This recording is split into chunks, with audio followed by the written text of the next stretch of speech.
Assalamualaikum warahmatullahi wabarakatuh.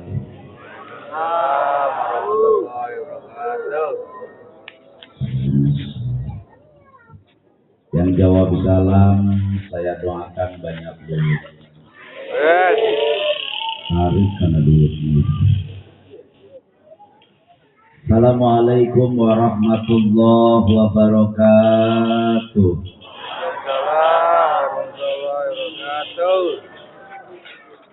Alhamdulillah. Alhamdulillahilladzi hadana li hada wa ma kunna linahtadiya laula an hadanallah. Wassalatu wassalamu ala asrofil anbiya'i wal mursalin sayyidina wa maulana Muhammadin sallallahu alaihi wasallam wa ala alihi wa sahbihi ajmain, amma ba'du. Qala Allah ta'ala fil Qur'anil Karim, a'udzu billahi minasy syaithanir rajim, bismillahirrahmanirrahim. Wa ma arsalnaka illa rahmatan lil alamin. Wa qala an-nabiyyu sallallahu alaihi wasallam, man azama maulidi kuntu syafi'an lahu yaumal qiyamah. Hadirin hadirat kaum muslimin wal muslimat yang saya hormati, sebelumnya mari kita bersama-sama membacakan lantunan pujian kehadirat Nabi. Mudah-mudahan dengan keberkahan lantunan pujian kita kepada baginda Nabi, semua yang hadir di tempat ini kembali ke rumah masing-masing. Cita-cita, keinginan, kahayang, kahoyong, doa, harapan dikabul Allah Subhanahu wa ta'ala. Mudah-mudahan yang sedang punya penyakit malam hari ini Allah angkat penyakitnya. Mudah-mudahan yang punya cita-cita Allah kabulkan cita-citanya. Yang punya rasa bingung Allah ganti dengan kesenangan. Anu berboga kariweuh diganti ku kabungahan. Mudah-mudahan yang punya masalah Allah selesaikan masalahnya. Dan mudah-mudahan yang lagi banyak hutang pulang dari sini singka balayar hutang. Tarik karena hutang. Rasulullah pernah mengatakan dalam hadisnya, barang siapa yang baca sholawat warafa'a sautahu, diangkat suaranya, dikeraskan suaranya, wajabat lahul jannah, diwajibkan masuk ke dalam surganya Allah Subhanahu wa ta'ala. Allahumma salli wa sallim wa barik alaihi ya Rabbi bil Mustafa baligh maqasidana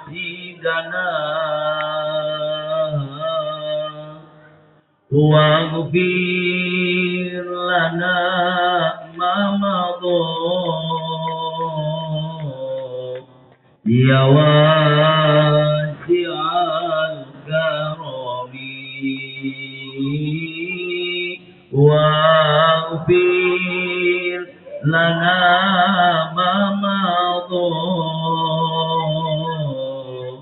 ya wasi'al karami. Mangga bareng-bareng ya Rabbi bil Mustafa, ya Rabbi bil Mustafa balik sidana waghfir ma madha ya wa karami waghfir ma mamado ya wa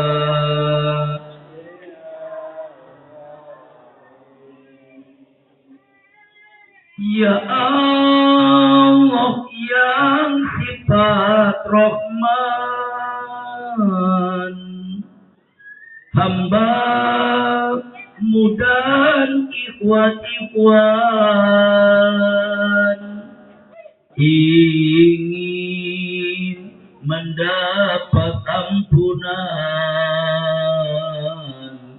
untuk dosa yang kulakukan, ingin mendapat ampunan untuk dosa yang kulakukan.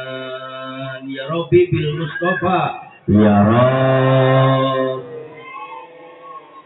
Mustafa balik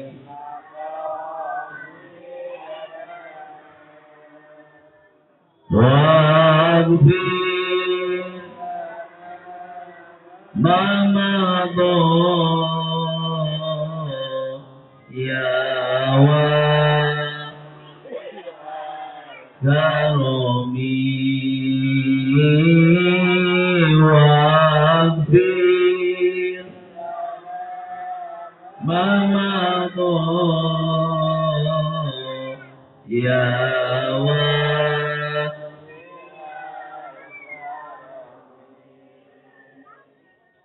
Hadratil Mukarramin wal Muhtaromin, para alimin ulama, para kiai, para ajengan, para asatid, tokoh masyarakat dan kasepuhan yang tidak bisa saya sebutkan satu persatu, tapi tidak mengurangi rasa hormat saya kepada beliau, wabil khusus kepada Ketua MUI, pengurus Dewan Keluarga Masjid, juga Kiai Haji Ahmad Samsuri, juga Kiai Haji Abdul Syukur yang saya cintai dan saya hormati. Mudah-mudahan kita doakan, mudah-mudahan beliau panjang umur, amin.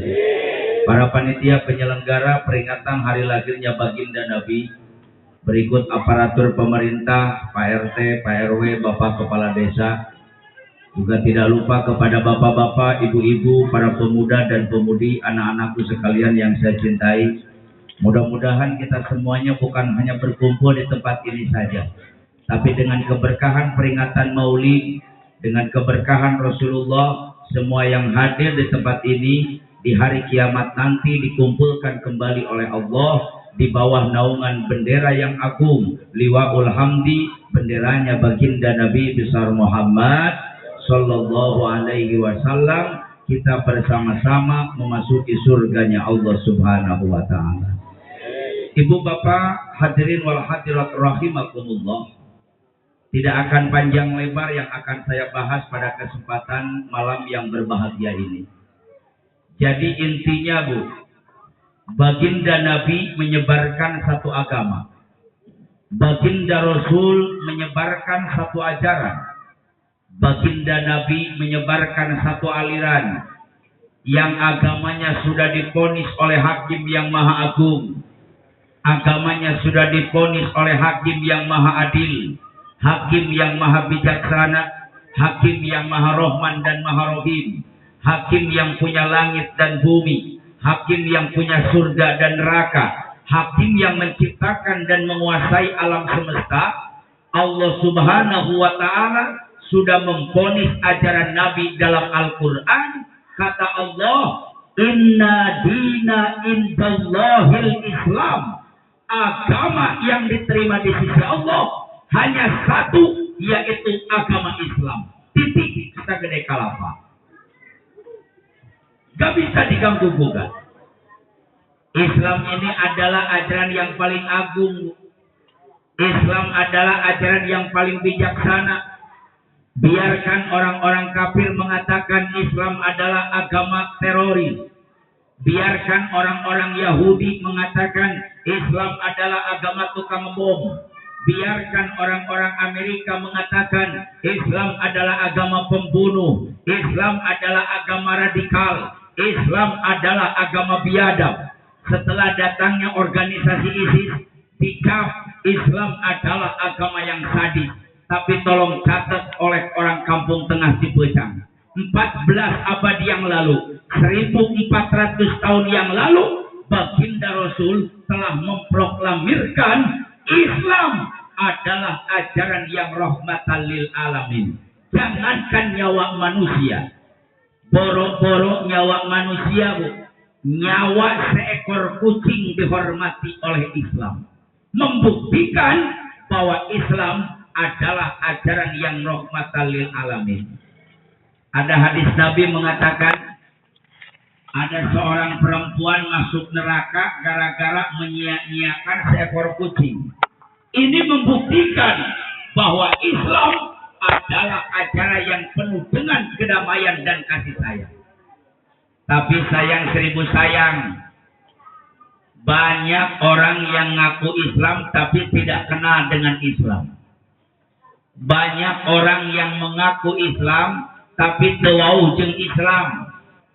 Banyak orang yang mengaku agamanya Islam tapi tidak kenal dengan Islam.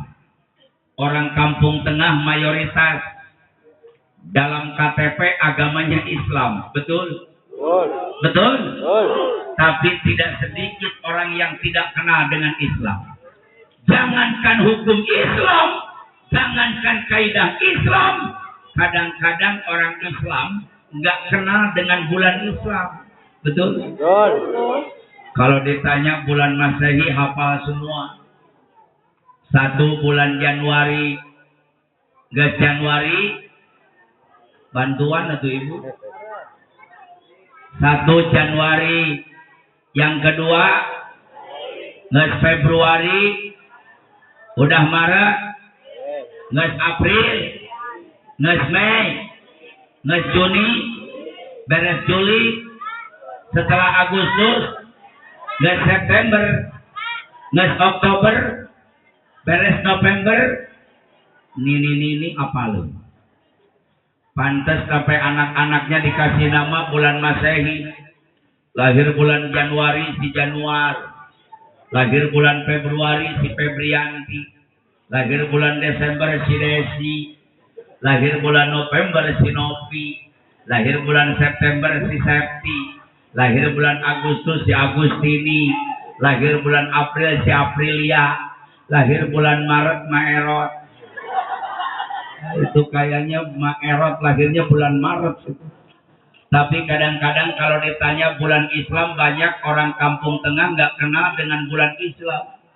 Banyak umat Islam yang tidak kenal dengan bulannya sendiri. Banyak yang ngaku umat Islam tidak kenal dengan bulannya nabinya, tidak kenal dengan bulan Hijriah, tidak kenal dengan bulan yang diagungkan Umar bin Khattab demi kejayaan umat Islam. Betul? Betul? Coba saya tanya orang Kampung Tengah, 1 bulan Muharram, guys Muharram, nangaharulung. 1 bulan Muharram, beres Muharram, Sofar. Sudah Sofar, mulut. Kata bulan naon mulut? Mulut mah itu mah bulan orang Cipecang. Coba jawab, 1 Muharram, guys Muharram, Sofar. Udah Sofar, Rabiul Awal. Udah Rabiul Awal, Rabiul Akhir. Sudah Rabiul Akhir, Rajab. Aing jadi terus neangan duit. Jumadil Awal. Sudah Jumadil Awal, Jumadil Akhir. Beres Jumadil Akhir, Rajab. Nges Rajab, Roah. Eta bulan naon Roah? Sa'ban. Nges Sa'ban, Ramadan. Nges Ramadan, Sawal. Nges Sawal, Hafid. Eta bulan naon Hafid? Sudah Sawal, Zulqa'dah. Sudah Zulqa'dah, Zulhijjah. Ini bukti ngaku Islam tapi banyak yang tidak kenal dengan Islam. Yang paling parah, Bu, mohon maaf, yang paling parah Banyak orang yang ngaku umat Nabi tapi tidak kenal dengan Nabi. Banyak orang yang ngaku umat Rasul tapi tidak kenal dengan Rasul.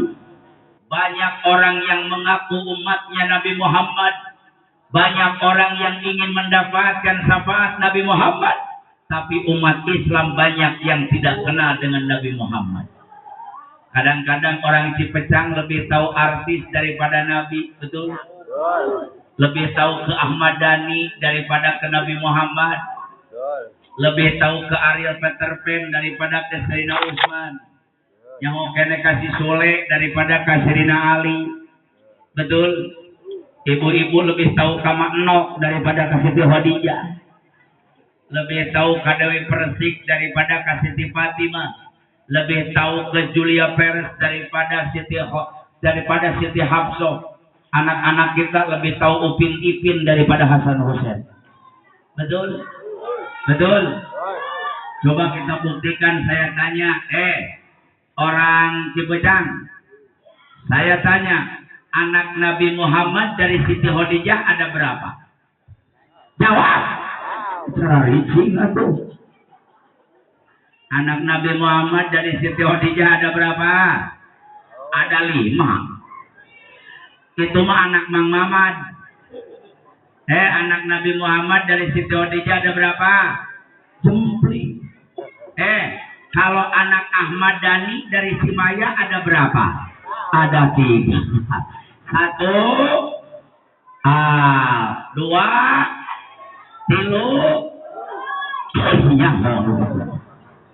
Ini gimana Kiai? Umat kita lebih tahu anak Nabi, anak Ahmad Dhani daripada Nabi Muhammad.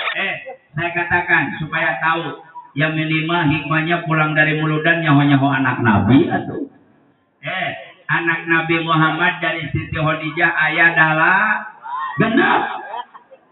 Salah genurutan wah.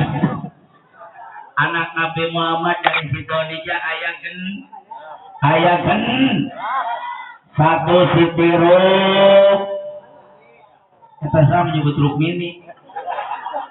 Anak Nabi Rukmini. Itu mah Rukmini mah pemajikan Mang Dadang. 1 Siti Rukoy. 2 Siti Zae. 3 Ummu Kul. 4 Siti Fa. 5 Abdul Qasim. Ya Qadir. Tukang tarikna pang salahna nih. Abdul Qasim. 6 Abdullah. Ada satu lagi Bu, anak Nabi Muhammad namanya Ibrahim. Itu lahir tahun ke-8 Hijriah setelah hijrahnya Nabi, tapi bukan lahir dari rahim Siti Khadijah. Ibrahim anaknya Nabi lahir dari istrinya yang lain, Siti Maryah Kiptiyah. Coba saya tanya lagi nih orang kampung tengah. Hari wafatnya Rasul tanggal berapa? Ngaharulang boy. Wafatnya Rasul tanggal berapa? Ngaku umat Nabi wafatnya Rasul nggak tahu. Wafatnya Rasul itu perbedaan pendapat. Ada yang mengatakan wafatnya Rasul tanggal 13 Rabiul Awal. Ada yang mengatakan wafatnya Rasul tanggal 11 Rabiul Awal. Bahkan ada yang mengatakan wafatnya Rasul tanggal 9 Rabiul Awal. Tapi yang masyhur, yang sahih, wafatnya Rasul tanggal 12 Rabiul. Ya minimal pulang-pulang muludan teh nyaho-nyaho wafatnya Rasul. Catat. Wafatnya Rasul tanggal 12 Rabiul. Poesen. Waktu duha. Kita salah wae nih. Balik lagi. Wafatnya Rasul tanggal 12 Rabiul. Poesen. Waktu dikuburkan. Coba itu panitia anak-anak ada yang menertibkan. Jadi nanti kalau ada acara lagi, ada panitia khusus yang menertibkan anak-anak. Ibu, makanya maaf, Kampung Tengah itu harus ada satu orang tokoh yang ditakuti anak-anak. Ibu, saya itu benar. di kampung saya, anak-anak kecil jangankan dengar suara saya, dengar langkah saya itu udah diam semua. Kalau ada yang ditakutin, jadi gampang ngurus anak. Tapi kalau nggak ada satu toko yang ditakutin, susah. Masjid Jumatan rame terus. Coba silakan tanya kampung saya itu. Kalau saya masuk masjid, anak yang berisik dengar suara langkah saya, diam semua. Karena saya mau anak jenderal, mau anak presiden, mau anak orang kaya, pokoknya ganeng di masjid, jiwir gua aing dibabetkeun keluar. Betul. Karena kalau tidak ada yang ditakutin, susah ibu. Tuh, aing jadi poho ngaji ya, ke mana tuh? Jadi wafatnya Rasul tanggal 12 Rabiul poe Sen waktu dikuburkeun malam Rab. Balikan deh supaya ingat, minimal pulang dari sini kita tahu wafatnya Rasul. Wafatnya Rasul tanggal 12 Rabiul poe Sen waktu dikuburkeun malam Rab. Umur Rasul hanya 63 tahun lebih 4 H. Umur Rasul 63 tahun lebih 4 H. Catat oleh orang kampung tengah. Jadi umur Rasul hanya 63 tahun lebih 4 hari. Umatnya tidak akan lebih dari itu. Pemimpin kita Nabi Muhammad umurnya hanya 63 tahun lebih 4 hari. Umatnya tidak akan lebih dari itu. Makanya awas, kalau malam hari ini ada kakek-kakek sama nenek-nenek dengikeun ibu, ieu kumaha acaranya?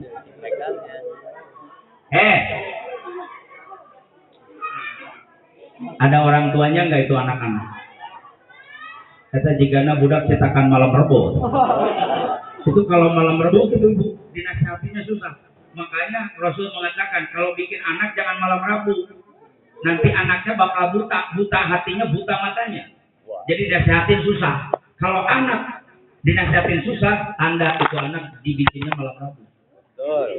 Jadi nggak salah ayah budak kalau lihat arana si malam Rabu iya.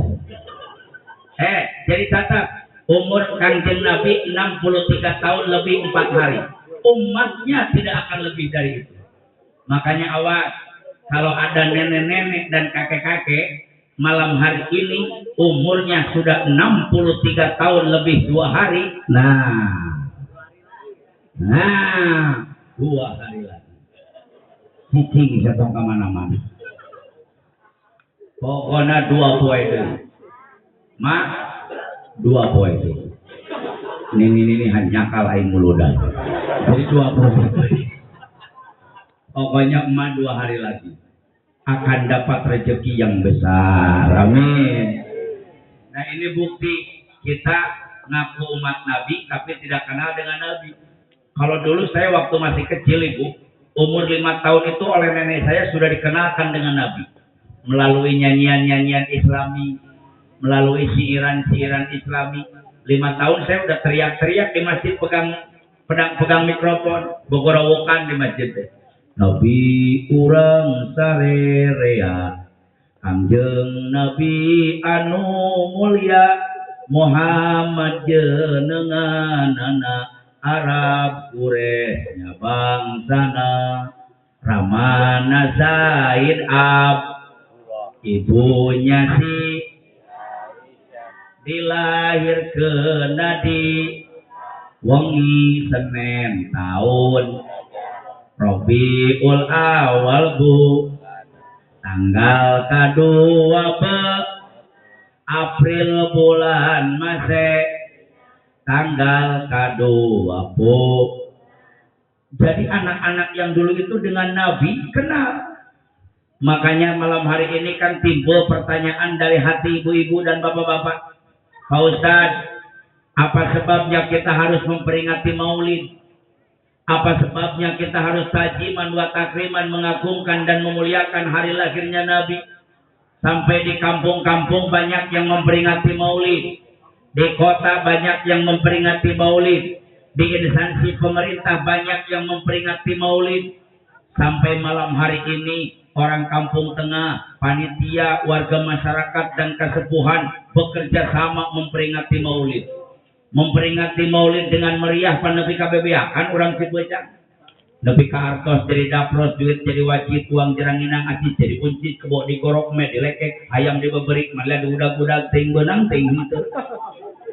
Sampai tenda disewa, sound system disewa, kiai diundang, yang hadir diajak, kursi dijajarkan, panggung dijieun, nepi ka meja batur pindah ka dieu.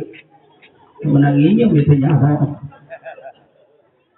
Apa sebabnya kita harus memperingati Maulid? Jawabannya tolong Bu, masukkan ke dalam hati. Jawabannya satu, karena ada hadis qudsi yang mengatakan, laulaka lamma khalaqtul afla. Tidak akan dijadikan langit dan bumi, tidak akan diciptakan surga dan neraka, tidak akan dijadikan jin dan manusia, moal dijieun sate, moal dijieun sato, moal dijieun soto, seandainya Allah tidak akan menciptakan baginda Nabi. Jadi adanya langit karena adanya Rasul, adanya bumi karena adanya Rasul. Tidak mungkin Allah menciptakan jin manusia, surga dan neraka dan malaikat, dunia dan isinya, kalau Allah tidak akan menciptakan baginda Nabi. 2000 tahun Ibu, tolong dicatat. 2000 tahun sebelum Allah menciptakan Nabiullah Adam alaihissalam, sudah terpampang di aras Allah nama Muhammad bersanding dengan lapan Allah. Salah satu bukti bahwa manusia yang pertama diciptakan oleh Allah adalah junjungan Nabi kita, Nabi besar Muhammad Sallallahu Alaihi Wasallam.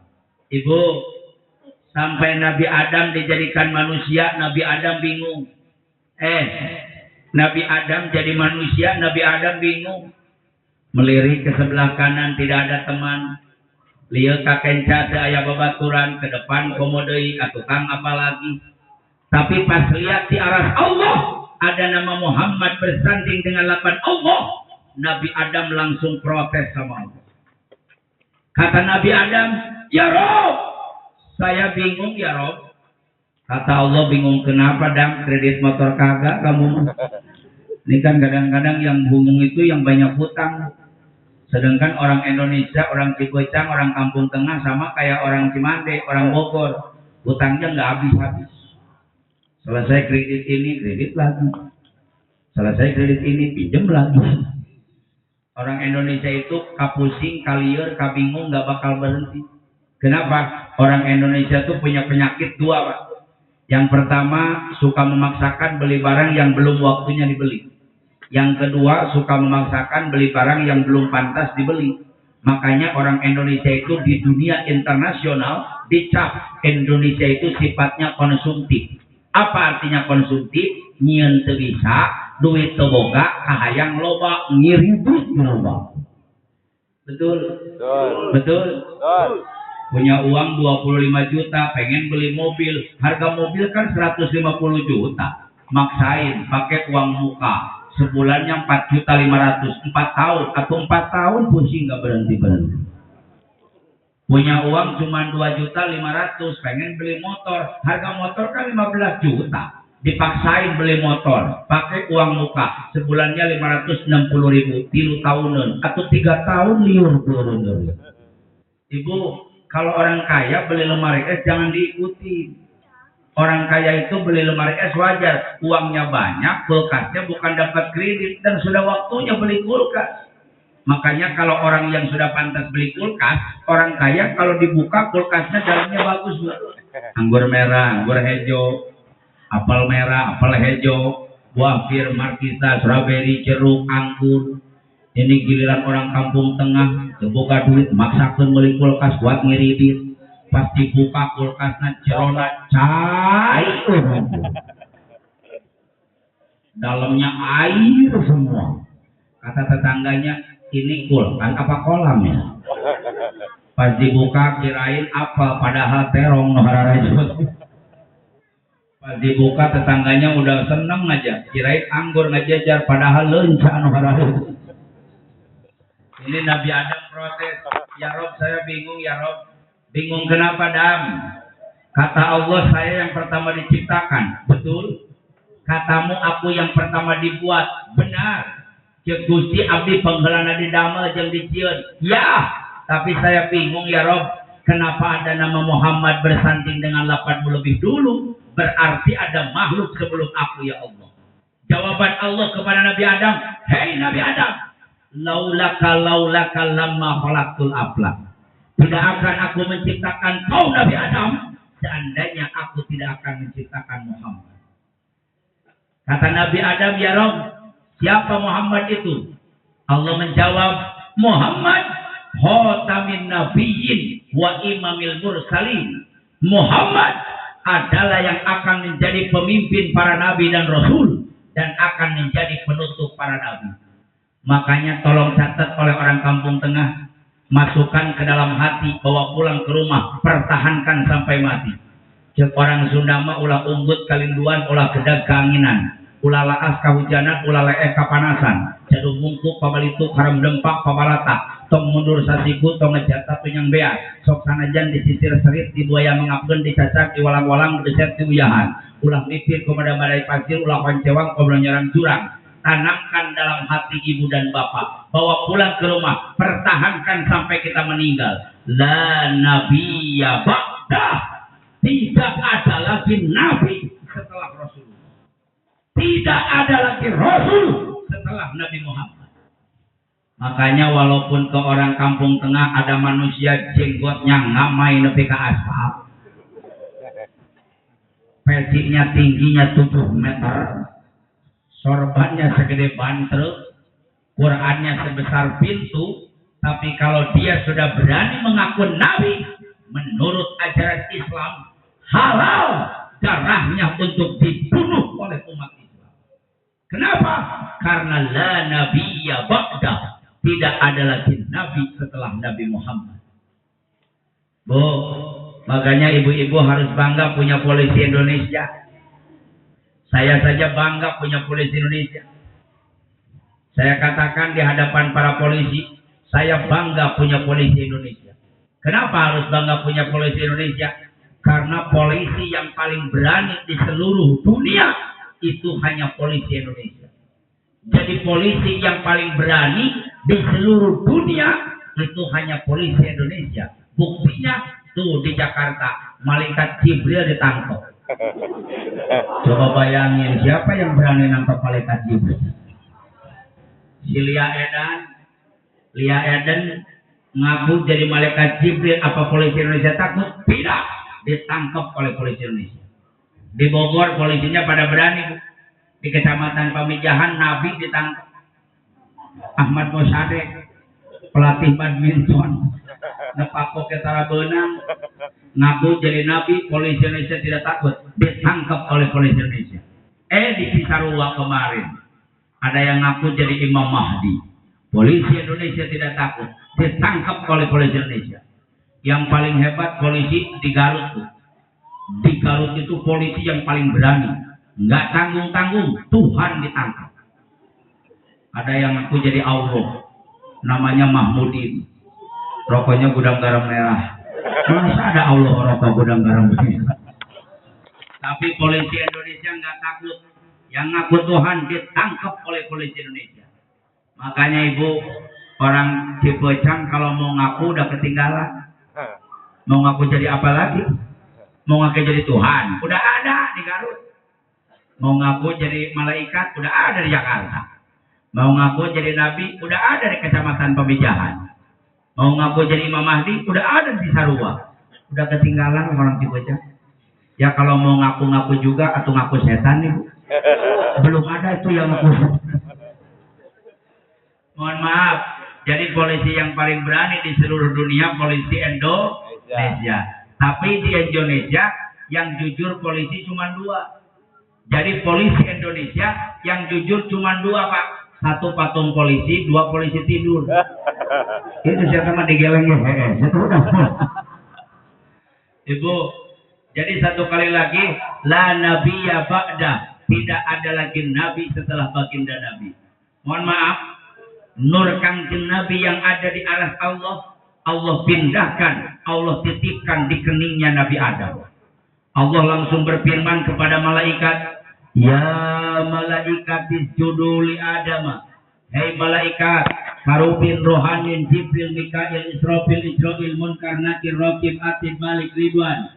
Malaikat, aku perintahkan kalian semua bersujud kepada Nabi Adam. Malaikat sujud. Tapi sayang, sujud malaikat nggak kelihatan Nabi Adam. Kenapa? Karena muka Nabi Adam terhalang oleh cahaya Rasulullah. Akhirnya Nabi Adam protes, ya Rabb, pindahkan cahaya Rasul. Oleh Allah dipindahkan di tengkuknya Nabi Adam. Tapi sayang, malaikat sujudnya jadi pindah di belakang Nabi Adam. Nabi Adam menghadap ke sini, malaikat bareo pindah ke belakang. Nabi Adam menghadap ke sini, malaikat muter lagi ke belakang. Jadi syariatnya sujud ke Nabi Adam, intinya sujud kepada Nabi kita Nabi Muhammad. Kenapa? Dalam tubuh Nabi Adam ada nur cahaya baginda Nabi.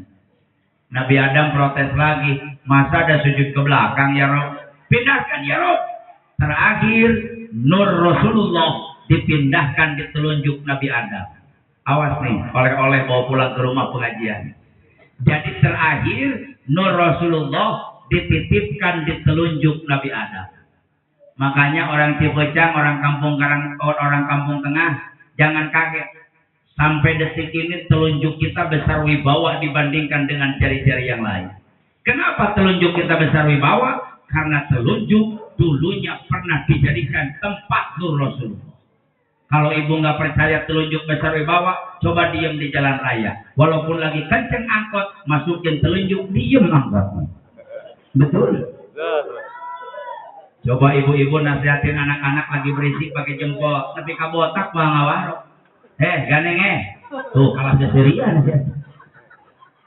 Coba nasihatinnya pakai telunjuk, nggak usah teriak-teriak, telunjuk tempelin di mulut, anak pasti diam. Kenapa? Karena mereka tahu telunjuk besar wibawa. Kenapa besar wibawa? Karena telunjuk dulunya pernah dijadikan tempat bersandar cahaya Nabi. Sampai telunjuk dipakai oleh Pak Jokowi, telunjuk dipakai oleh menteri, telunjuk dipakai gubernur, telunjuk dipakai bupati, camat, lurah, sama RT. Sampai telunjuk dipakai oleh Kiai Haji Cenuri MJ, telunjuk dipakai oleh Abdullah Gimnastiar, sampai telunjuk dipakai oleh Ustaz Jeffrey Al-Bukhari, telunjuk dipakai oleh para kiai dan para dai. Sepanjang saya jadi mubalik, belum pernah saya lihat ada yang ceramah pakai kelingking. Bapak-bapak, ibu-ibu, sekarang mau. Tapi kalau ceramah pakai kenapa pakai telunjuk? Karena telunjuk besar wibawa. Kenapa besar wibawa? Karena telunjuk pernah dijadikan tempat cahaya Rasul. Ini kan 5 menteri, Bu. Saya katakan ini 5 menteri. Ini pesan hadis qudsi. Tafakkaru fi khalqillah wa la tatafakkaru fi zatillah. Pikirkan olehmu ciptaan Allah. Jangan kau pikirkan zat Allah. Jangankan mikirin Allah, mikirin ciptaan aja kita belum selesai. Betul? Betul? Ini 5 menteri, Bu. Kalau ini menteri kebaikan, kalau lihat yang bagus-bagus pasti angkat jempol. RCTI. Ini anak buah Haji Muhyiddin semua ya.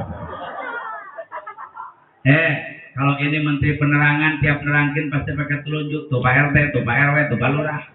Kalau ini menteri keadilan, dia mah dari dulu di tengah nggak pernah pindah-pindah. Kalau ini menteri bendahara, tukang nyimpen duit. Karena ibu kalau punya cincin 5 gram suka diselipin di sini. Nggak punya uang, dijual lagi. Nah, bendahara. Kalau ini mah kecil-kecil juga, menteri pemontrolan.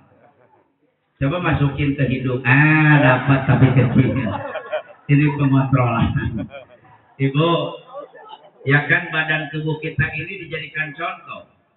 Makanya Rasul pernah berwasiat, umat Islam yang satu dengan umat Islam yang lain itu harus tolong menolong.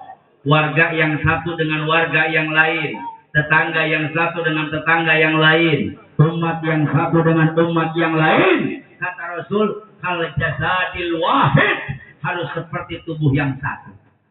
Coba ibu perhatikan tubuh kita. Kalau kelingking kejepit pintu, yang teriak bukan kelingking tapi mulut. Aduh. Yang ngeluarin air bukan kelingking tapi mata.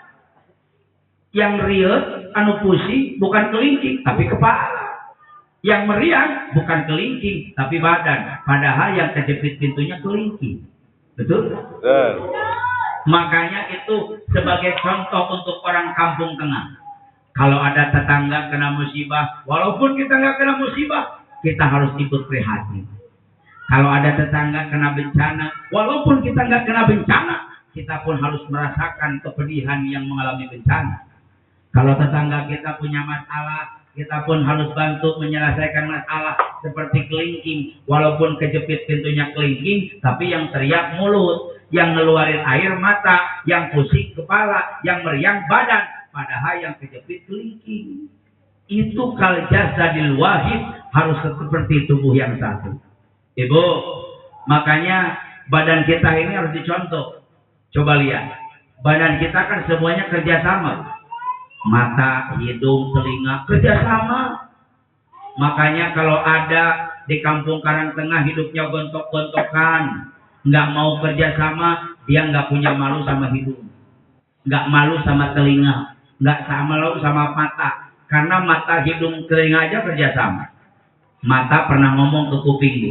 Kata mata, kuping. Kata kuping, ada apa tak? Begini, Ping. Apa tak? Kata mata, begini, Ping. Saya ini makin tua makin gak ngeliat. Jangankan lihat Quran yang males, lihat Quran aja udah gelap. Kata kuping, ya udah lu beli kacamata. Ntar kalau lu pakai kacamata, biarin deh gua bantu di belakang, gua yang ganjel. Coba bayangin pakai kacamata nggak pakai kuping, nyerosot terus. Betul? Ini hidung juga ngomong sama kuping.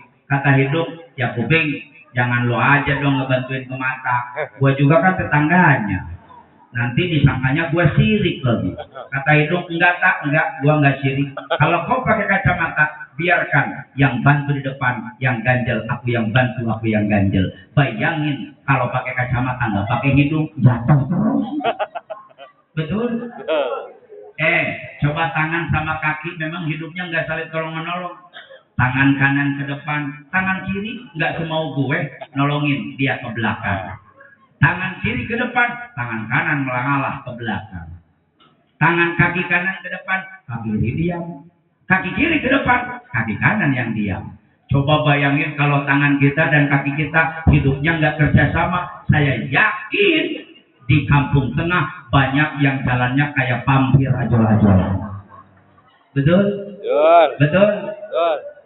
Ada yang protes sama saya, Pak Ustadz, ada nggak di antara tubuh kita yang kerjasama? Ada yang nggak kerjasama. Makanya orang yang nggak kerjasama itu ujung-ujungnya celaka. Kalau ada warga kampung tengah hidupnya nggak kerjasama, saling omel-omelin, saling bicarakan aib, saling membongkar aib, ujung-ujungnya pasti celaka. Karena yang nggak kerjasama itu celaka. Saya yakin ini maulid dan peringatan maulid bisa terlaksana dengan baik dan meriah, ini akibat kerjasama.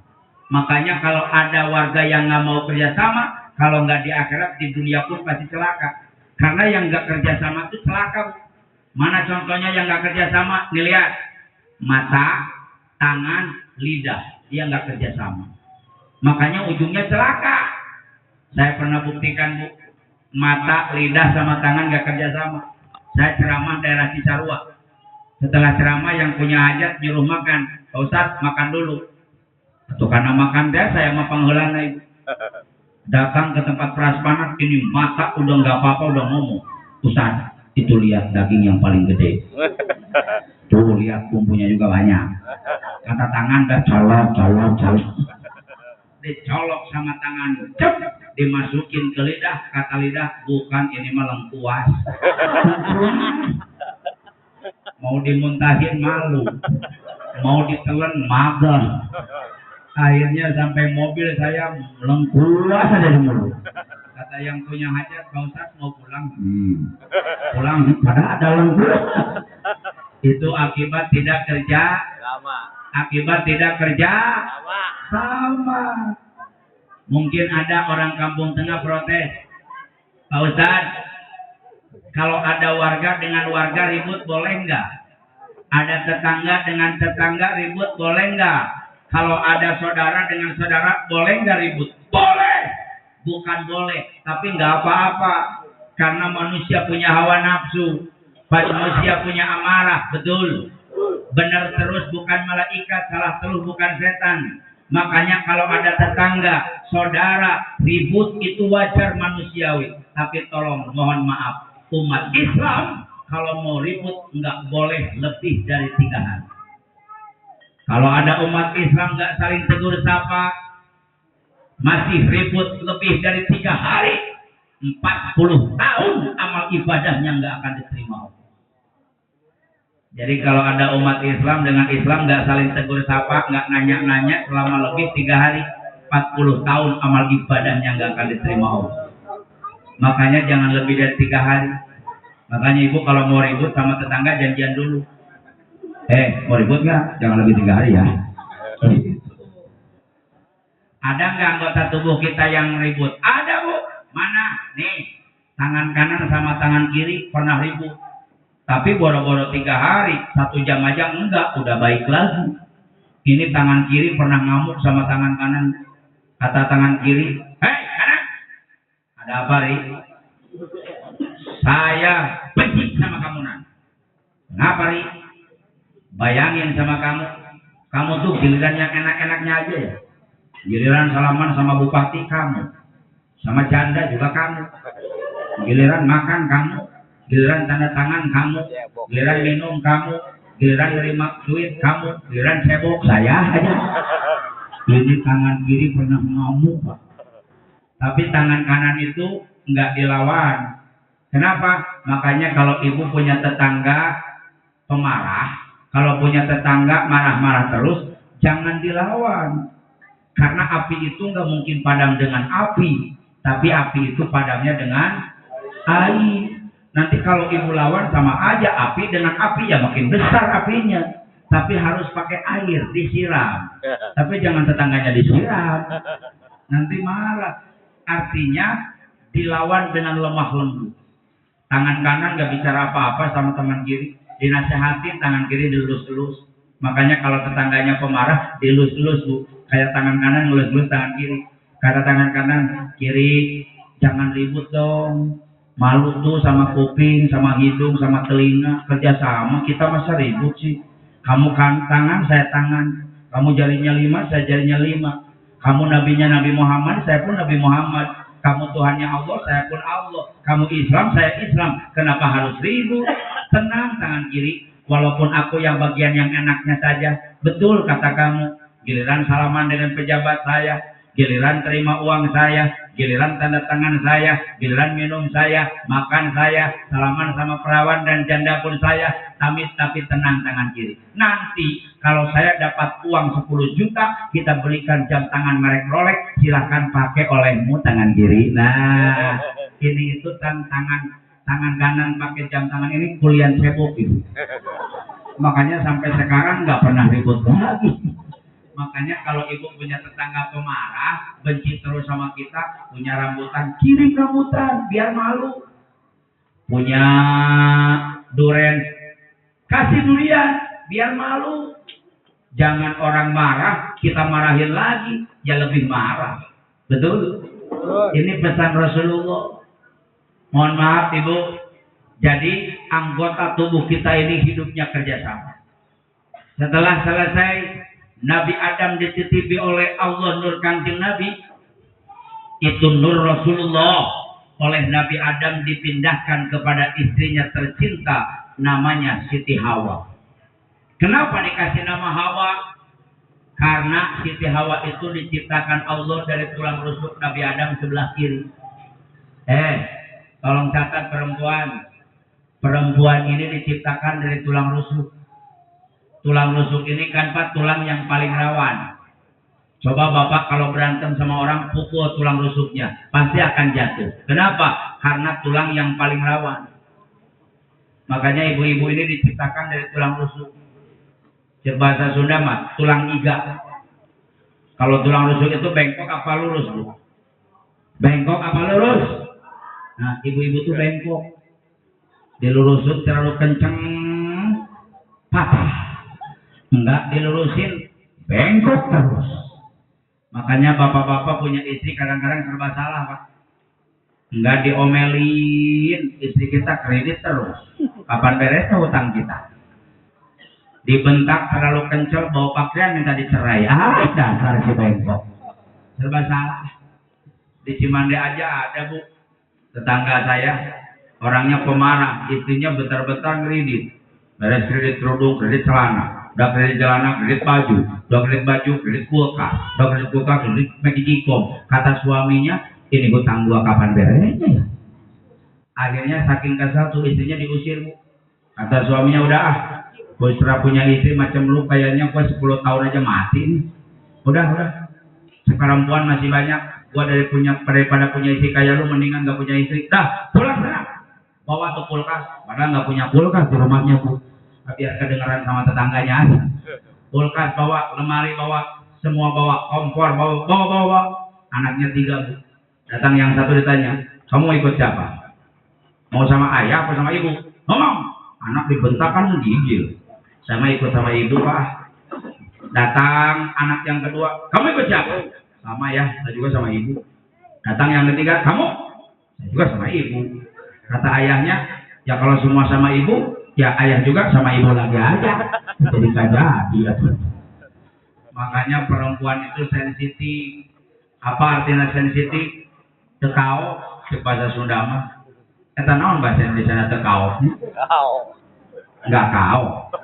Masa ada bahasa Indonesia tekau enggak kau?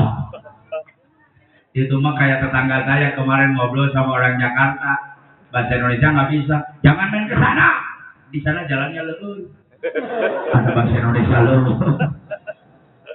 Makanya Pak, itu benar, bahasa itu yang paling kaya itu bahasa Sunda. Bukan mentang-mentang orang Sunda. Kenapa? Di Sunda itu pembendaharaan kata yang paling banyak. Dan menurut sejarah bahasa tertua itu bahasa Sunda. Makanya ada Sunda Nusantara. Kenapa? Karena bahasa tertua. Dan banyak bilang makan saja di Sunda itu banyak. Dahar, daang, mam, mamam, tuang, nedak, ngawadang, nyatu, jajablok, lolodok, tategek, ngalokok. 12 makan. Kalau bahasa Indonesia kan cuma 1. Makan nggak ada lagi. Kiai lagi makan, kambing lagi makan. Kiai sama kambing sama-sama makan. Pak Camat lagi makan, bebek lagi makan. Camat sama bebek mirip. Tapi kalau di Sunda kan enggak. Kiai nuju tuang, Pak Camat nuju tuang, budak keter emam Manila, kelolodok domak, kenyatuan bangsat, kerja jablok. Itu di Sunda. Cuman orang Sunda itu, Bu, punya kelemahan. Orang Sunda tuh kalau ke Jakarta suka memalukan. Orang Sunda mah kalau ke Jakarta suka bawa penyakit. Penyakit mah. Saya mah ini mah ya begitu mah. Ayo mah di bawah.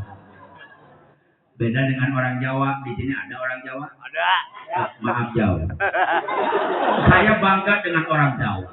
Kenapa saya bangga dengan orang Jawa? Saya paling bangga dengan orang Jawa. Kenapa? Orang Jawa puluhan tahun diam di Sunda, lidahnya suka mempertahankan bahasa tanah kelahiran. Walaupun puluhan tahun di Cilengsi, logat Jawa nggak pernah hilang. Betul? Nah, saya punya tetangga orang Jawa, Bu. Biasanya kalau malam Selasa tuh suka ikut saya ceramah. Pas malam Selasa nggak ikut ceramah. Pagi-pagi saya tanya pakai bahasa Sunda. Mas, kurang penting itu gaji? Orang Jawa ngomong, aduh Pak Ustadz. Dan itu Jawa bebeledugan ngomong nanti. Aduh Pak Ustadz, abdi teh itu raraos. Kunaon Mas, abdi teh itu raraos. Ari pamajikan mana kumaha ari pamajikan abdi mah raos. Ari rasana raos teh agung. Itu bahasa. Jadi perempuan itu sensitif. Betul, Bu? Pertanyaannya, kenapa perempuan diciptakan dari tulang rusuk? Kenapa perempuan tidak diciptakan dari tulang kepala? Karena perempuan diciptakan Allah bukan untuk jadi manusia yang besar kepala, untuk disanjung dan dipuja. Kenapa perempuan tidak diciptakan dari tulang punggung? Karena perempuan diciptakan oleh Allah bukan untuk jadi tulang punggung keluarga. Kenapa perempuan tidak diciptakan dari tulang tangan? Karena perempuan diciptakan Allah bukan untuk jadi mainan laki-laki. Kenapa perempuan tidak diciptakan dari tulang kaki?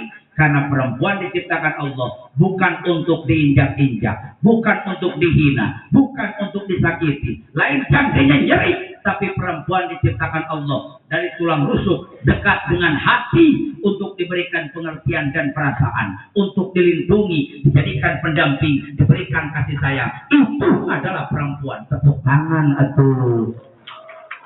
Saya angkat-angkat malah diam aja. Sampai serak-serak ngangkat ibu-ibu diem aja. Tapi tepuk tangan ibu pulang dari mana orang kampung tengah ibu. Makanya perempuan dari tulang rusuk, perempuan itu sensitif sampai Rasul itu memuliakan dan mengagungkan perempuan. Mohon maaf Pak, dengerin, Rasul pernah mengatakan dalam hadisnya, lihat dalam Sahih Muslim, tidak ada manusia yang bisa memuliakan perempuan kecuali hanya manusia yang mulia. Ini salah satu bukti kalau ada laki-laki yang menghinakan dan menyakiti perempuan, itu adalah bukan laki-laki yang mulia. Karena yang bisa memuliakan perempuan hanya manusia yang mulia. Sampai Rasul sama perempuan itu ucapannya qaulan karima wa qaulan layyina. Ucapannya lemah lembut dan romantis. Tidak ada laki-laki di dunia ini yang paling lembut, yang paling romantis, yang paling mesra ucapannya kepada perempuan kecuali lidahnya baginda Nabi kepada istrinya. Sampai Rasul bilang nama sama istri gak berani. Pak, Rasul itu sama istri bilang nama gak berani. Mungkin di kampung tengah masih ada suami yang bilang nama sama istri. Ada nggak? Ada? Coba tolong tunjukin mana orangnya. Hei, malu sama Rasul. Rasul aja pemimpin dunia nggak pernah berani bilang nama sama istri. Nggak pernah Rasul sama Siti Khadijah manggil-manggil, teriak-teriak, Jah, sini Jah. Ada di sini Bi Ijah. Bi Mimin. Oh ada.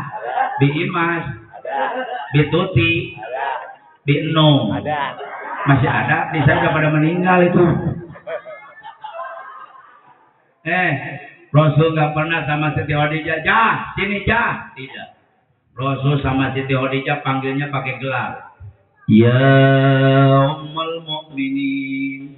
Hei ibunya orang-orang yang beriman, ta'ali kesini cantik, kesini cantik. Itu ucapan Rasul kepada Siti Khadijah.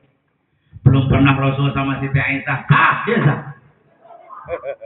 Apalagi sama Siti Aisyah. Siti Aisyah ini kan wanita perawan satu-satunya yang dinikahi oleh Rasul. Ada yang mengatakan istri Rasul itu 21. Ada juga yang mengatakan 19.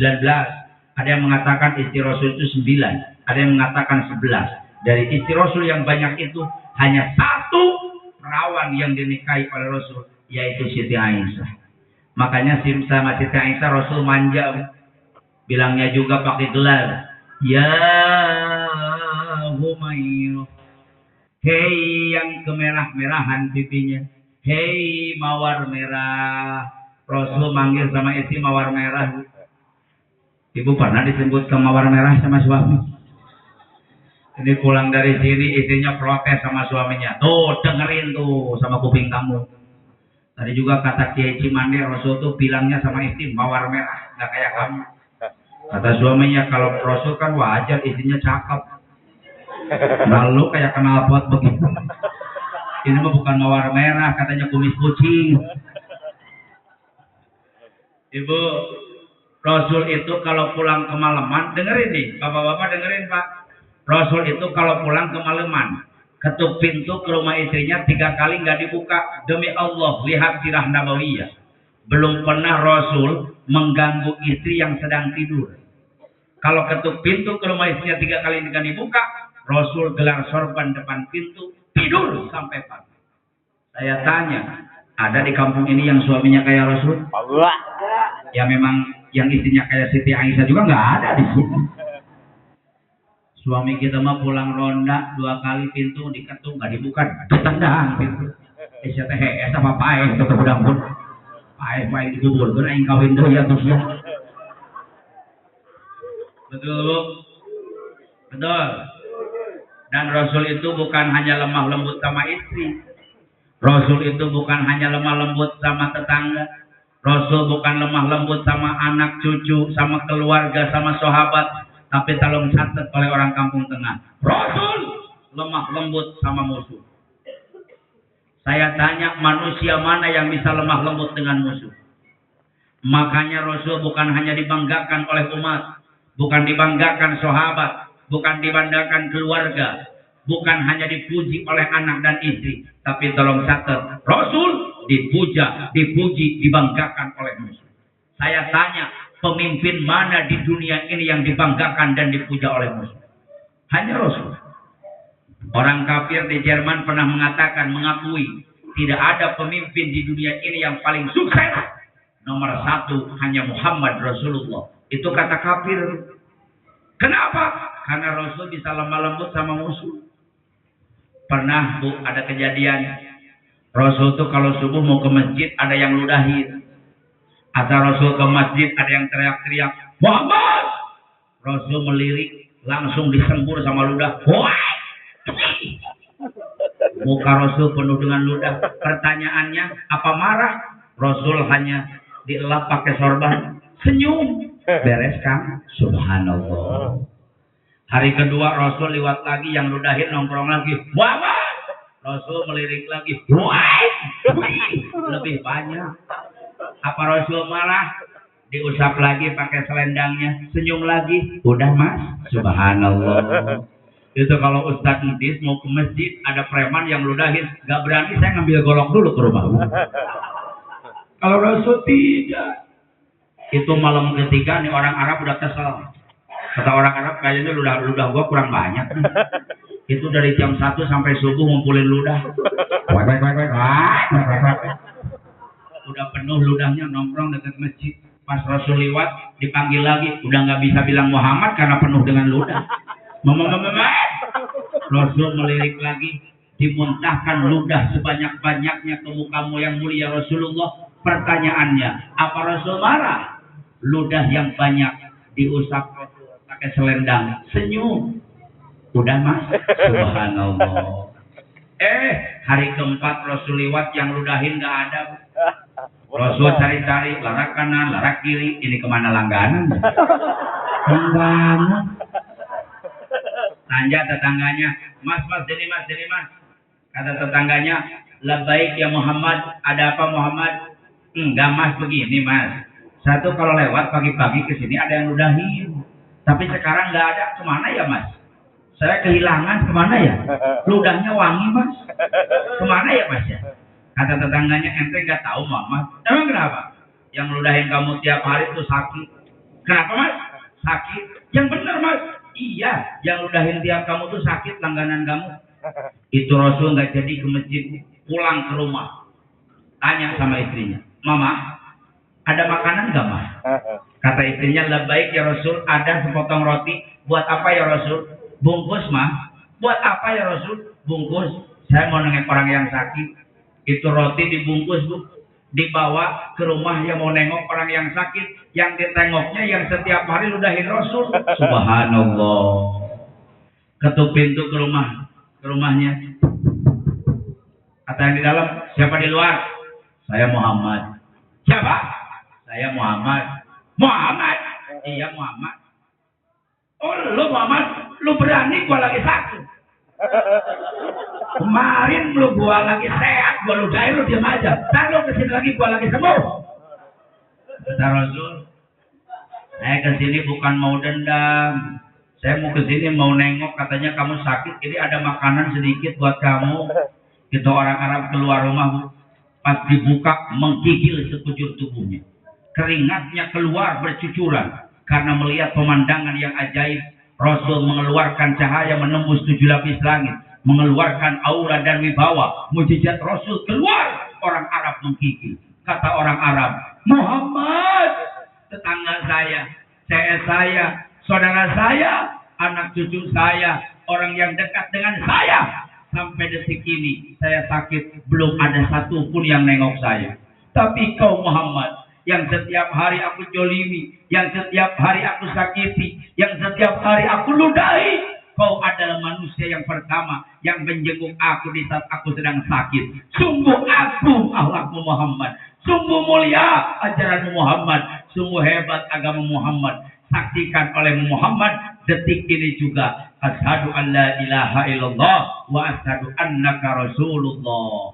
Masuk Islam gara-gara Jawab. Masuk Islam gara-gara Beda dengan orang kampung tengah. Masuk partai gara-gara 20.000.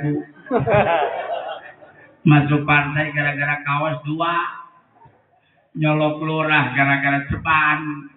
Nyoblos anggota dewan gara-gara sembako. Nyoblos gubernur gara-gara goceng. Makanya pantas pemimpin kita nggak pada bener semua. Karena yang nyoblosnya juga nggak bener semua. Pakai uang terus. Tapi Rasul nggak pernah Rasul dakwanya bagi-bagi kaos. Woi, yang dapat kaos 2 yuk masuk Islam. Tidak. Nggak pernah Rasul bagi-bagi Indomie. Karena memang nggak ada Indominya. Yuk yang dapat Indomie masuk Islam. Tidak. Tidak pernah Rasul bagi-bagi uang. Yang dapat uang masuk Islam. Dan tidak pernah Rasul dakwah dengan ancaman. Kenapa? La ikraha fiddin. Tidak ada paksaan dalam agama. Belum pernah Rasul bawa pedang. Ayo, yang gak masuk Islam buat tebas batang lehernya. Tidak. Makanya ada piagam Madinah. Pemuda dengerin. Di Madinah itu ada piagam Madinah. Apa artinya piagam Madinah? Perjanjian Rasul bisa hidup berdampingan dengan orang Yahudi. Membuktikan la ikraha fiddin. Tidak ada paksaan dalam agama. Hadirin, mohon maaf. Ada cerita lagi kelembutan Rasul. Di Madinah itu ada pasar. Di ujung pasar itu ada perempatan.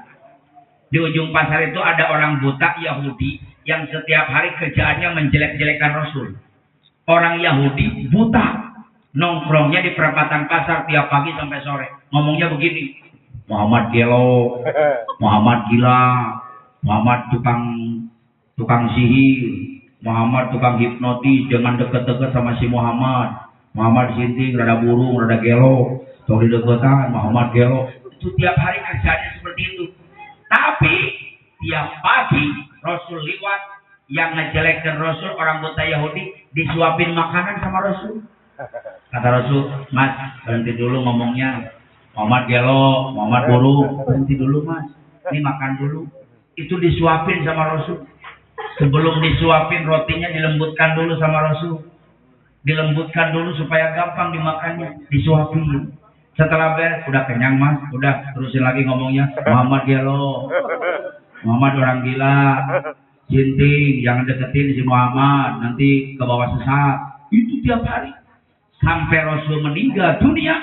Orang buta Yahudi tidak tahu yang setiap pagi menyuapi dia itu adalah Muhammad Rasulullah yang dia jelekan. Sampai meninggal tidak tahu. Di waktu pemerintahan Khalifah Abu Bakar Siddiq, Khalifah Abu Bakar Siddiq tanya sama anaknya, istrinya Rasul, Siti Aisyah. Aisyah, labaik ya Abi, ada apa bapakku? Ada nggak pekerjaan suamimu yang belum pernah aku lakukan? Sholatnya, puasanya, apanya? Kata istrinya Rasul, Siti Aisyah, semua yang dilakukan oleh Rasul sudah dilakukan olehmu ya. Tapi hanya satu. Apa Aisyah? Rasul itu tiap pagi suka nyuapin orang buta Yahudi di perempatan pasar Madinah. Mana rotinya? Yang ini rotinya ya. Saya mau ikutin Rasulullah. Akhirnya rotinya dibawa sama Abu Bakar. Dicari tuh orang buta. Ada di pasar Madinah sedang teriak-teriak, Muhammad gila, Muhammad burung, rada gelo, rada sinting, jangan dideketin, nanti terhipnotis ke bawah-bawah aliran sesat. Muhammad gila. Abu Bakar kaget. Oh iya disuapin sama Rasul tiap hari. Kaget Rasul. Abu Bakar sih. Akhirnya kata Abu Bakar, udah diam dulu lu. Ini makan. Abu Bakar kasih jauh, nih makan. Kata orang kata Yahudi, siapa kamu? Pergi dari sini. Kamu bukan orang yang kemarin yang menyuapin aku. Kata Abu Bakar, aing nu kamari teh ya. Bukan, kamu bukan yang kemarin. Yang kemarin itu orangnya lemah lembut, penuh tata krama, sopan santun, makanan sebelum disuapin dia lembutkan dulu, tapi kau kasar, tidak punya sopan santun, makanan yang diberikan kamu sangat keras, susah aku untuk memakannya. Mana orang yang kemarin? Mana orang yang kemarin yang lemah lembut, penuh dengan kesopanan? Kata Abu Bakar, orang yang kemarin nyuapin kamu tiap hari sudah meninggal dunia. Siapa? Itu adalah Muhammad Rasulullah yang setiap hari kau hina, yang setiap hari kau anggap gila, yang setiap hari kau anggap sinting, yang setiap hari kau jelek-jelekan dan caci maki. Orang buta Yahudi menangis, berderai air matanya. Kata orang Yahudi, Khalifah Abu Bakar Siddiq, saksikan olehmu detik ini juga, asyhadu an la ilaha illallah wa asyhadu anna Muhammadar Rasulullah. Itu pun masuk Islam karena akhlak Rasulullah. Makanya manusia berduyun-duyun masuk Islam bukan karena materi, bukan karena ekonomi, bukan karena sembako, bukan karena kaos, bukan karena uang recehan. Tapi 2/3 dunia dikuasai oleh Rasul, 2/3 dunia dikuasai Rasul, itu karena akhlak Rasul yang mulia. Mudah-mudahan kita semua mendapatkan taufik hidayah, selalu bisa memegang ajaran Rasul. Ibu, singkat cerita, Nur Kangjeng Nabi berpindah ke Syekh Abdullah, Syekh Abdullah pindah ke Siti Aminah, Siti Aminah tanggal 12 Rabiul Awal melahirkan baginda Nabi. Ibu Siti Aminah hanya 3 hari menyusui Rasul, dikasih ke Suhaibatul Aslamiyah, budaknya Abu Lahab. Sayyidina Hamzah pun pernah menyusui di Suhaibatul Aslamiyah, itu pun hanya 3 bulan, dan dikasihkan ke orang Bani Sa'ad, namanya Halimatus Sa'diyah. Diurus sampai 2 tahun. 2 tahun dikembalikan kepada ibunya, tapi oleh Halimatus Sa'diyah diambil lagi. Aminah, saya minta izin. Setelah menyusui anakmu, aku menjadi berkah. Aku minta izin untuk mengurusnya kembali. Kata Siti Aminah, silahkan. Akhirnya usia 2 tahun Rasul dibawa kembali ke Bani Sa'ad. Setelah terjadinya pembelekan usia Rasul di 5 tahun, oleh malaikat Jibril, waktu kecil dibedah hatinya untuk disucikan oleh air Zam-Zam, Halimatus Sa'diyah kaget dan merasa khawatir. Usia Rasul 6 tahun dibawa kembali ke ibunya, dipasrahkan ke Siti Aminah. Oleh Siti Aminah, usia Rasul 6 tahun diajak ziarah ke ayahnya yang berada di Yathrib, Madinah. Pulang dari ziarah dari ayahnya, ada kampung namanya Kampung Abwa antara Mekah dan Madinah. Ibunya Rasul meninggal dunia usia Rasul 6 tahun. Makanya kalau yang yatim, kalian jangan bersedih. Rasul usia 6 tahun sudah tidak punya ayah dan punya ibu. Akhirnya Rasul dititipkan kepada kakeknya Abdul Muthalib. Oleh kakeknya diurus. Usia Rasul 8 tahun, Abdul Muthalib meninggal dunia. Dipasrahkan kepada pamannya Abu Thalib. Abu Thalib mengurus Rasul sampai dewasa. Usia Rasul 25 tahun, Rasul meninggal dan menikah dengan orang yang janda kaya raya cantik jelita, namanya Siti Khadijah. Punya anak 6. Usia Rasul 40 tahun, Rasul diutus menjadi damai dan Rasul. Rasul berdakwah, hijrah ke Madinah, di Madinah menyebarkan agama Islam. Dakwahnya Rasul bukan seperti saya. Kalau dai-dai sekarang, kiai sekarang enak, datang disambut, disuguhin kacang, disuguhin minum, pulang brokat. Nah, so tahu ibu-ibu. Tapi bagus sih ngingetin panitia ya. Ibu pulang diongkosi, dikasih makanan. Rasul tidak. Berdakwah Islam penuh dengan cacian, penuh dengan makian. Rasul diusir, Rasul diancam akan dibunuh. Rasul pernah dilempar oleh kotoran onta, Rasul pernah dilempar oleh bangkai onta, muka Rasul pernah diludahi, Rasul pernah diusir, diancam akan dibunuh. Di Taif Rasul dilempari dengan batu berdarah kakinya, pernah dipanah keningnya, pernah bercucuran darah. Rasul pernah giginya patah di perang Uhud mempertahankan agama Islam. Sampai Rasul, usia Rasul 63 tahun lebih 4 hari, Rasul meninggal dunia di pangkuan istrinya tercinta Siti Aisyah. Dikuburkan di Madinah. Ibu, di waktu Rasul mengucapkan, di waktu Rasul menghembuskan napas yang terakhir, yang diucapkan Rasul bukan Fatimah, yang diucapkan Rasul bukan Hasan Husain cucunya, yang diucapkan Rasul bukan Aisyah istrinya, Tapi di saat Rasul menghembuskan napas yang terakhir menghadap Rabbul Jalil Allah Subhanahu wa taala, yang diingat oleh Rasul orang kampung tengah Cipojang, yang diingat-ingat Rasul orang Bogor, yang diingat-ingat Rasul kita semua. Di waktu menghembuskan napas yang terakhir, yang didengar oleh kuping Sayyidina Ali ucapan Rasul, ummati, ummati, ummati. Kita yang diingat-ingat oleh Rasul. Akhirnya Rasul dimakamkan di Siti Aisyah di kamarnya. Sampai sekarang jasad Rasul, badan Rasul yang mulia masih berbaring di makbarahnya Rasul di Madinatul Munawwarah, bersandingan dengan dua sahabatnya Abu Bakar Siddiq dan Umar bin Khattab. Saya doakan mudah-mudahan yang dengar sejarah ini semuanya dinasibkan, diundang oleh Allah, diberikan rezeki, bisa langsung ziarah ke Madinatul Munawwarah, bisa berhadapan langsung dengan jasadnya Rasul, bisa mengucapkan assalamualaikum ya Rasulullah, assalamualaikum ya Habibullah, assalamualaikum ya Sofatullah. Saya tanya, ibu-ibu bawa pengen ke Mekah? Pengen ke Mekah? Punya ongkosnya? Pengen ke Mekah? Ya udah besok dagang bubur semuanya ya. Itu yang dagang bubur 3 kali ke Mekah. Ibu, ke Mekah itu bukan untuk orang yang bukan untuk orang yang punya uang saja. Ada kaidah orang Arab, Allah tidak akan mengundang orang yang mampu, tapi Allah akan memampukan orang yang ingin ke tanah suci. Jadi kalau yang mampu, kalau yang nggak rindu, kalau yang nggak ingin ke tanah suci, nggak Allah undang. Tapi kalau yang nggak punya uang, Allah akan mampukan asal dia ingin ke tanah suci. Makanya pembangunan masjid, mau pembangunan lahan parkir, pembangunan tempat wudhu, panitia nggak usah cari orang yang mampu, tapi cari orang yang mau bantu. Betul? Kalau orang yang mampu nggak mau bantu juga percuma.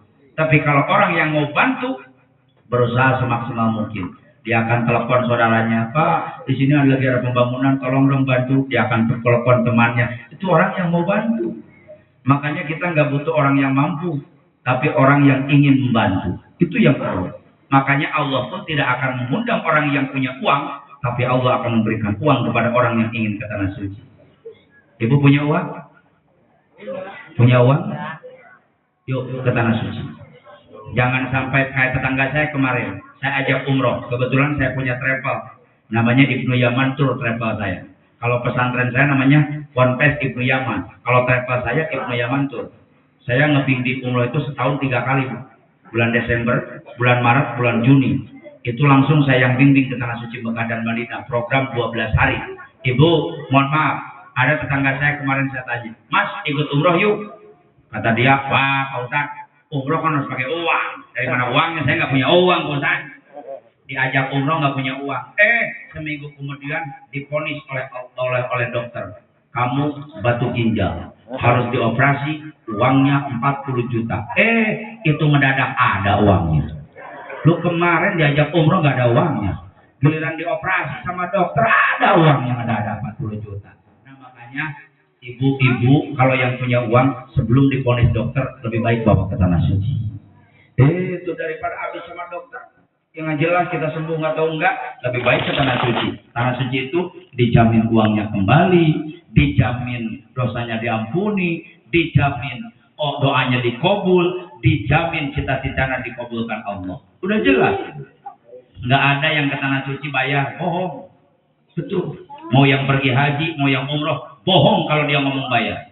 Semuanya gratis. Kenapa? Karena pulang dari sana Allah ganti. Orang yang umroh itu pas turun di Jeddah, Ibu, di pangkalan udara, malaikat datang angkat tangan. Ya Allah, tolong ganti ongkosnya, capeknya, repotnya, jajannya orang yang umroh hari ini. Makanya sebelum meninggal Allah ganti ongkosnya. Kalau yang pergi haji itu di Arafah waktu wukuf, angkat malaikat. Ya Allah, jangan kau wafatkan umatmu ini sebelum kau ganti ongkosnya, biayanya orang yang pergi haji tahun ini. Makanya orang yang pergi haji dan umroh itu sebetulnya gratis. Ada Pak Ustadz yang meninggal di sana, yang meninggal Allah ganti ke keluarganya. Allah berkahkan keluarganya. Begitu. Makanya yuk sama-sama kita berdoa, mudah-mudahan kita diberikan nasib bisa ziarah ke Madinatul Munawwarah, ke makam Rasul. Amin. Ibu, mohon maaf, Islam menyebar ke seluruh dunia. Islam datang ke Asia, Islam datang ke Indonesia, Islam datang ke Pulau Jawa, di Pulau Jawa disebarkan oleh para wali ustadz dan ulama, akhirnya Islam datang ke Bogor, Islam datang ke Cilengsi, Islam datang ke Cipecang, Islam datang ke Kampung Tengah, Islam masuk ke dalam hati ibu-ibu dan bapak-bapak. Walaupun ibu bapak belum bertemu dengan Rasul, belum bermuajahah dengan Rasul, belum bersalaman dengan Rasul, tapi ibu sampai detik ini dengan bukti memperingati Maulid, kita masih mempertahankan kalimat La ilaha illallah Muhammadur Rasulullah. Mudah-mudahan suatu saat nanti 100 tahun yang akan datang kita diwafatkan dalam keadaan husnul khotimah sama menikmat mautu ala dinil Islam. Yuk bareng-bareng kita sholawat, kita baca istighfar. Al mustaghfiru minaz dzanbi kaman la dzanbalahu. Orang yang beristighfar dari dosa sama dengan tidak punya dosa. Mumpung malaikat menghadiri acara ini, amin. Mumpung Rasulullah hadir dalam acara ini, amin. Ibu-ibu di hari kiamat gak usah ngomong, biarkan nanti masjid ini yang ngomong, malaikat yang ngomong, nabi yang ngomong, yang jadi saksi bahwa ibu malam hari ini pernah minta ampunan, mohon istighfar di hadapan Allah. Saya ingin ceramah saya lupa lagi, minimal ibu-ibu pulang dari sini semuanya kayaumi waladatu ummu, seperti bayi yang baru dilahirkan tanpa dosa, amin. Yuk, nanti takut gak bisa istighfar lagi, karena yang namanya mati kan gak jelas, betul? Mati itu gak mandang anak kecil, gak mandang tua. Banyak yang tua panjang umur, tapi tidak sedikit anak-anak yang meninggal. Itu di Cisarua kemarin. Anak kecil makan ciki meninggal. Makan ciki meninggal. Makan ciki nyebrang ketabrak truk.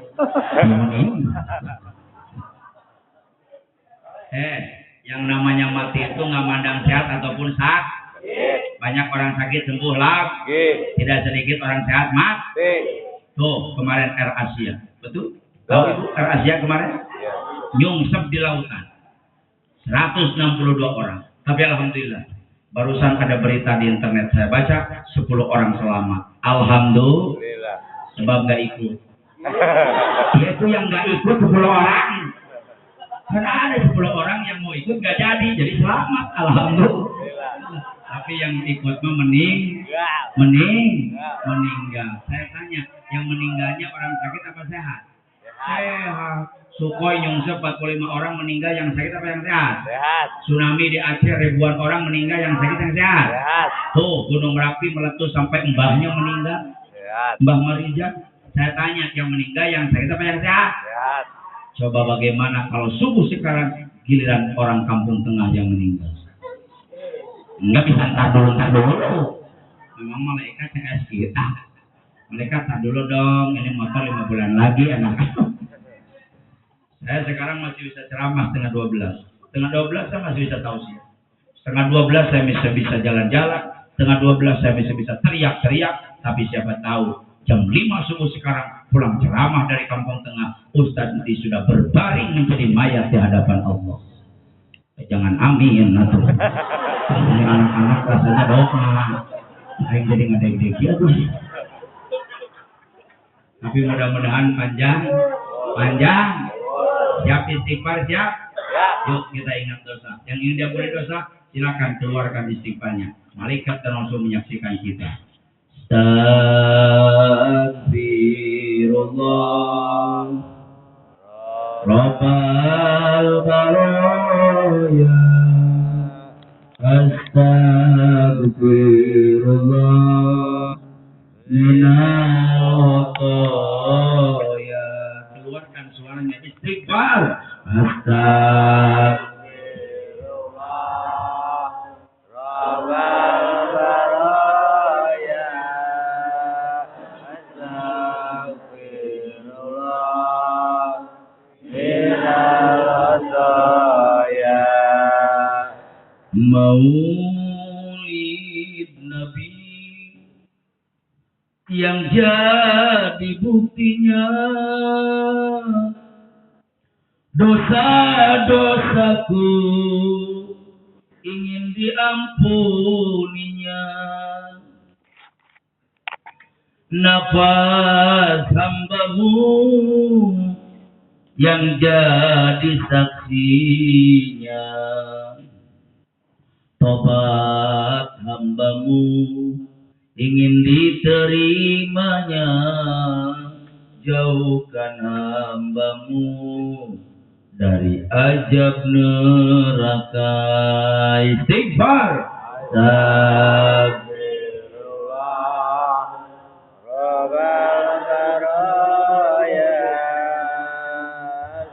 Astagfirullah minal khotoya. Semuanya istighfar. Astagfirullah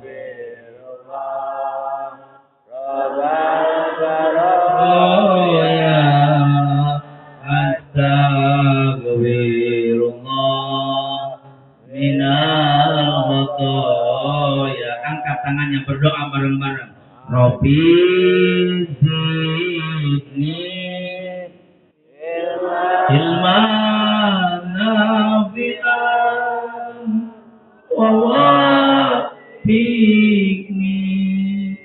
amalan sholihan. Bareng. Habli rizqan wasi'a wa tub alayya taubatan nasuha wa tub alayya taubatan nasuha. Istighfar. Astagfirullah rabbal baraya. Astagfirullah minal khotoya. Istighfar. Astagfirullah rabbal baraya. Astagfirullah minal khotoya. Ikutin doa saya. Mudah-mudahan semuanya sebelum meninggal ke tanah suci dulu. Amin. Wabi barokati Maulidin Nabi sallallahu alaihi wasallam. Hasil maqasidana waqdi hawaidana min kulli hawaiji dunya wal akhirah. Balighna ya Rahman ila Makkahal Mukarramah wal Madinatal Munawwarah wal Mash'aril Haram wal Zamzam wal Muzdalifah wal Mina birahmatika ya arhamar rahimin walhamdulillahi rabbil alamin. Al-Fatihah. A'udzubillahi minasyaitonir rajim. Bismillahirrahmanirrahim. Alhamdulillahi rabbil alamin arrahmanir rahim maliki yaumiddin. Iyyaka na'budu wa iyyaka nasta'in ihdinas siratal mustaqim siratal ladzina an'amta 'alaihim ghairil maghdubi 'alaihim waladdallin. Mudah-mudahan istighfar kita diterima Allah. Dosa-dosa kita diampuni Allah. Mudah-mudahan semua cita-cita keinginan ibu bapak dikabul Allah. Mudah-mudahan di kampung jadi kampung yang barokah, kampung yang penuh dengan lautan rahmat Allah, kampung yang penuh dengan lautan maghfirah Allah. Mudah-mudahan para pemimpin kita, Pak RT, Pak RW, Bapak Kepala Desa panjang umur, para kiai, para ajengan, para ustadz, pengurus masjid, mudah-mudahan semua diberikan kesehatan jasmani rohani.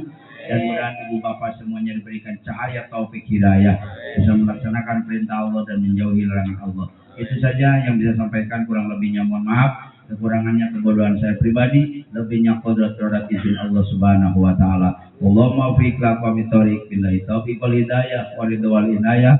Assalamualaikum warahmatullahi wabarakatuh.